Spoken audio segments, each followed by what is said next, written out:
গত 8ই আগস্ট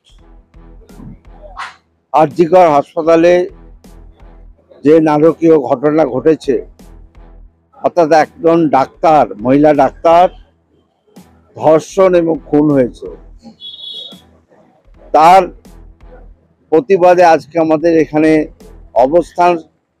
কারণ একটাই, যে আমাদের সকলের নয়নের মণি মাননীয় মুখ্যমন্ত্রী মমতা ব্যানার্জি এই ঘটনার তীব্র নিন্দা করেছে এবং উপযুক্ত দোষীদের যাতে শাস্তি হয় তার জন্য তিনি সব রকম ব্যবস্থা করেছিলেন।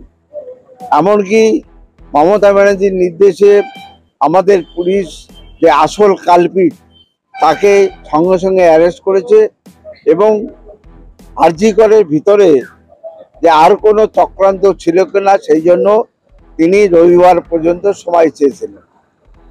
কিন্তু মহামান্য হাইকোর্ট চিরাচরিত বিরোধীরা যা হাইকোর্টকে যখন যা বলে তাদের পক্ষেই রায় দেয়। সিবিআই আজ পর্যন্ত যত বাংলার যে সমস্ত নেতা নেত্রীকে ধরেছে তার কোনোটা চার্জশিট দিতে পারেনি। এমনকি রবীন্দ্রনাথ ঠাকুরের যে নোবেল চুরি হয়েছিল তারও কোনো খবর সিবিআই করতে পারেনি। সেই সিবিআইয়ের হাতেই আস্থা রেখে হাইকোর্ট তাদের পর দায়িত্ব দিয়েছে। কিন্তু আমরা দেখলাম অবাক হয়ে যে আজকে 21 দিন হয়ে গেল, তাও সিবিআই আসল দোষীদের বা ভিতরে কোনো ষড়যন্ত্রকারীদের ধরতে পারেনি। মমতা ব্যানার্জি বলেছিলেন যে দোষীকে শাস্তি দিতে হবে, শুধু তাই নয় ফাঁসি দিতে হবে। তিনি ফাঁসি চেয়েছিলেন, কিন্তু সিবিআই এখনো পর্যন্ত সেরকম শাস্তির কোনো বিধান তারা তৈরি করতে পারেনি। সেই জন্য এই যে আরজিকরে যে বর্তমান অরাজকতার সৃষ্টি হয়েছে, এবং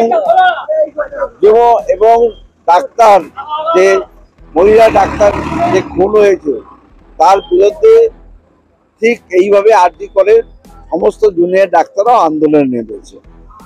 যদিও এই আন্দোলনে যে খুন হয়েছে বা ধর্ষিত হয়েছে তার নিন্দা সারা ভারতবর্ষ জুড়ে করছে, আমরাও করছি, মমতা ব্যানার্জি করছে, তৃণমূল কংগ্রেসের প্রতিটা কর্মী করছে।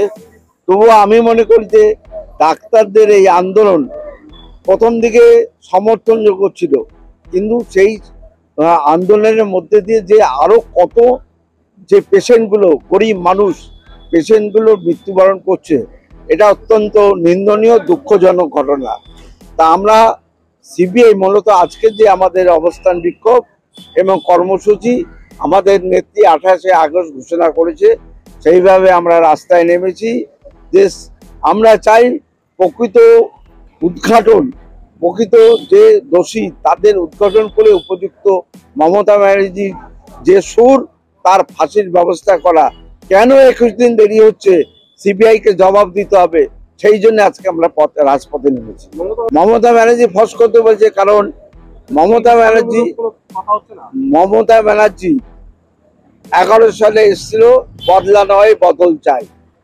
আমরা বদল হওয়ার পর রবীন্দ্রসঙ্গীত বাজিয়েছিলাম, নজরুল গীতি বাজিয়েছিলাম এবং 34 বছরের সিপিএম আমাদের যেভাবে বাড়ি ঘর জ্বালিয়ে দিয়েছিল, যেভাবে অত্যাচার করেছিল, যেভাবে দিনের পর দিন পশ্চিমবাংলা খুনের রাজত্ব তৈরি করেছিল, গণতন্ত্রকে বিপন্ন করেছিল, তবুও কিন্তু আমরা 11 সালে এসে আমরা মমতা ব্যানার্জির নির্দেশ মান্যতা দিয়ে আমরা কিন্তু কোনো সিপিএমকে আমরা বদলা নেয়নি এবং তার পরিবর্তে কোনো ব্যবস্থাও নেয়নি।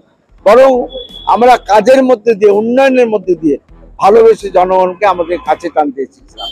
কিন্তু সিপিএম এর এক চক্রান্ত এবং সেই সব ক্যাডার বাহিনী যারা সিপিএম থেকে দাদাগিরি করতো, মস্তানি করতো, তাদের অধিকাংশ ভারতীয় জনতা পার্টির সাথে যুক্ত হয়ে আজকে যে বিশৃঙ্খলা তৈরি করছে, তাতে বিজেপিকে নিশানা করে আমরা বলছি যে যারা আমাদের বিরুদ্ধে কুৎসা রটাবে, যারা বাংলাকে কালিমালিপ্ত করবে, আমরা তৃণমূল কর্মীরা আর বসে থাকবো না।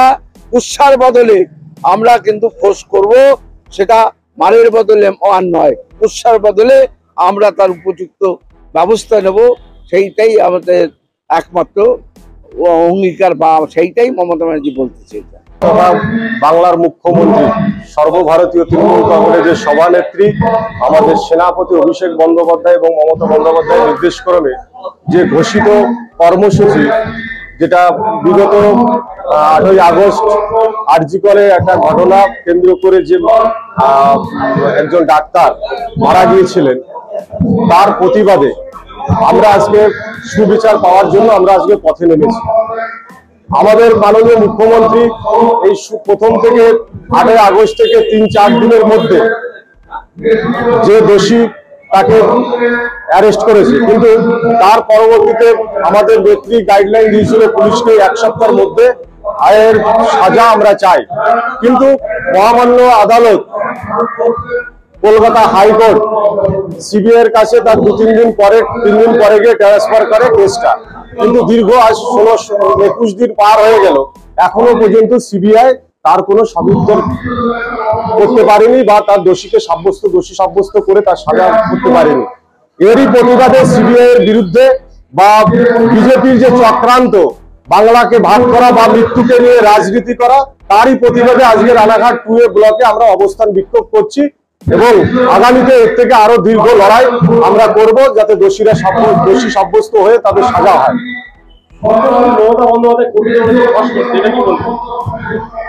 মুখ্যমন্ত্রী মমতা বন্দ্যোপাধ্যায় কথা প্রসঙ্গে আমাদের ঠাকুর রামকৃষ্ণ পরমহংসদেবের একটা কথা টেনে বলেছিল যে কিছু না বলতে পারে ফোঁস করো, সেটা কথা প্রসঙ্গে রামকৃষ্ণ দেবের বাণী, কিন্তু সেটাকে নিয়ে যদি রাজনীতি করে বা বিকৃত করে তারও আমরা প্রতিবাদ জানাই। বিজেপির কোনো কৃষ্টি কালচার বলে কিছু নেই। আপনারা দেখেছেন যে এই পানিখালি মাঝদিয়াতে গত 2 বছর আগে একটা নাবালিকা 8 বছরের মেয়েকে ধর্ষণ করেছিল বিজেপির পঞ্চায়েত সমিতির একজন সদস্য সুধাংশু বিশ্বাস যাই মনে করছেন। এদের কৃষ্টি কালচারই হচ্ছে মৃত্যুকে নিয়ে রাজনীতি করা, নিজেরা অপরাধ করে নিজেদের অপরাধকে ঢাকার জন্য আজকে সাধারণ মানুষকে ভুল বুঝিয়ে এই সারা রাজ্যে একটা অরাজকতা পরিবেশ তৈরি করছে। আমরা দল আমাদের অভিষেক বন্দ্যোপাধ্যায় বলেছে যে এমন আইন আনুক সংসদে, যদি কেন্দ্র সরকার নরেন্দ্র মোদী না আনে তাহলে পরে উনি ব্যক্তিগতভাবে সাংসদ হিসেবে ওখানে আইন উনি সংসদে পেশ করবেন, সেটাকে বলবৎ করার জন্য। আমি ধন্যবাদ জানাই অভিষেক বন্দ্যোপাধ্যায়কে, ওনার যে কার্যকলাপ, ওনার যে কথাবার্তা ধরন, আমরা সত্যি উদ্বুদ্ধ যে আগামীতে সেনাপতি অভিষেক বন্দ্যোপাধ্যায় যে কথা দিয়েছেন বিগত দিনে সেই কথাও রেখেছেন, আগামীতে সেই কথা রাখবেন।